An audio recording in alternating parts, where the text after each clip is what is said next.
दिला बातमी शिवसेनेच्या गोटातून ठाण्यामध्ये उपमुख्यमंत्री एकनाथ शिंदेंना धक्का बसलेला आहे। माजी महापौर मीनाक्षी शिंदेंनी राजीनामा दिलाय। पालिका निवडणुकांसाठी काही दिवस शिल्लक आहेत। या सर्व पार्श्वभूमीवर शिवसेना आणि एकनाथ शिंदे यांच्यासाठी हा मोठा धक्का आहे। विक्रांत वायचळांच्या हकालपट्टीनंतर शिवसेनेमध्ये हे नाराजी नाट्य बघायला मिळतंय। माजी महापौर मीनाक्षी शिंदे यांनी राजीनामा दिलेला आहे। मीनाक्षी शिंदे यांची ठाण्यामध्ये ताकद आहे आणि त्यांनी राजीनामा दिल्यामुळे एकनाथ शिंदे यांच्यासाठी हा मोठा धक्का आहे। अधिक माहिती घेऊया, आपले प्रतिनिधी कुणाल बोहिटे आपल्या सोबत जोडलेत। कुणाल, आधीच ठाण्यामध्ये शिवसेना आणि शिवसेनेच्या विरोधामध्ये भाजपा आहे। जरी महायुती होत असेल तरी अजूनही जागा वाटप झालेलं नाहीये। या सर्व पार्श्वभूमीवर एकनाथ शिंदे यांना हा किती मोठा धक्का मानला जातोय?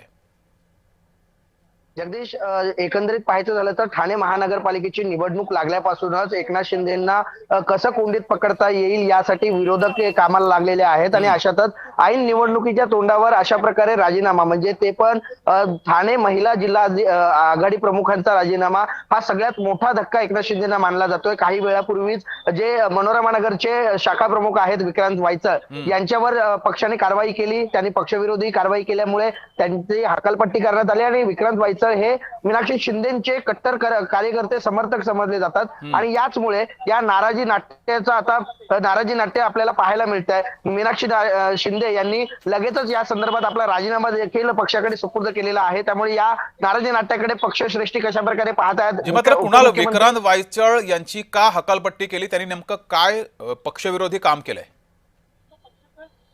जगदीश, प्रभाग क्रमांक 3 मध्ये शिवसेनेचे नगरसेवक आहेत, मात्र यातल्या नगरसेवकांना विक्रांत वायचळ यांचा विरोध होता। त्या संदर्भातला त्यांनी प्रतिक्रिया जी आहे ती माध्यमांवरती टाकली होती आणि त्यांनी अशा प्रकारची बॅनरबाजी देखील त्या विभागामध्ये केली होती आणि याच पक्षश्रेष्ठींनी त्यांच्यावरती हकालपट्टीची कारवाई केलेली आहे। मात्र हे जे विक्रांत वायचळ जे आहेत हे मीनाक्षी शिंदे यांचे कट्टर समर्थक होते आणि यामुळेच त्यांची हकालपट्टी झाल्यानंतर लगेचच मीनाक्षी शिंदेनी देखील आपल्या राजीनामाचं पत्र सुपूर्द केलेलं आहे। त्यामुळे कुणाल, मीनाक्षी यांचा आता मनधरणी करण्याचा प्रयत्न होणार आहे का? काय नेमकी चर्चा आहे शिवसेनेच्या गोटात?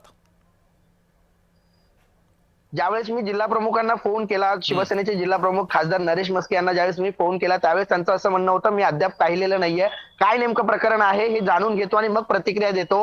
ज्यावेळेस आम्ही मीनाक्षी शिंदेंना संपर्क साधण्याचा प्रयत्न करत होतो ते कोणत्याही प्रतिनिधीचा, माध्यम प्रतिनिधींचा फोन कॉल घ्यायला तयार नाहीये। त्यामुळे त्यांची नेमकी प्रतिक्रिया काय आहे ही देखील समजू शकलेली नाहीये। त्यामुळे पक्षांमध्ये कशा प्रकारे या संदर्भात चर्चा होतीये किंवा एकनाथ शिंदे यामध्ये स्वतः लक्ष घालणार आहेत का हे देखील पाहणं महत्त्वाचं असणार आहे। कारण मीनाक्षी शिंदे ह्या माजी महापौर देखील राहिलेल्या आहेत, मागच्या स्टर्मच्या त्या माजी महापौर राहिलेल्या आहेत। त्यामुळे एक वजनदार नेत्या म्हणून त्यांना शिवसेनेमध्ये पाहिलं जात होतं आणि त्यांनी अशा प्रकारे राजीनामा देणं, त्यामुळे पक्षश्रेष्ठी काय निर्णय घेतात किंवा नाराजी नाट्य कसं दूर करतात हे पाहणं महत्त्वाचं असणार आहे। आपलं लक्ष असेलच।